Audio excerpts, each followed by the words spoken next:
Hi, in front of me is DOOGEE S88 Pro, and today I would like to show you how you can add events to calendar on this device. First of all, locate calendar and click on it. Now tap on the month above and select the date. When you're done, you can tap on this plus icon at the bottom right corner and select event. Now you can customize it however you want to.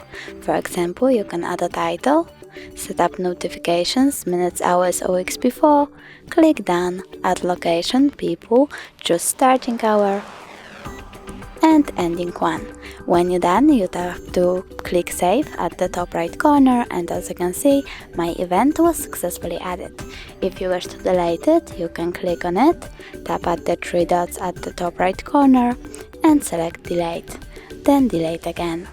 Thanks so much for watching. If you enjoyed this video, don't forget to leave a like, comment and subscribe. Bye!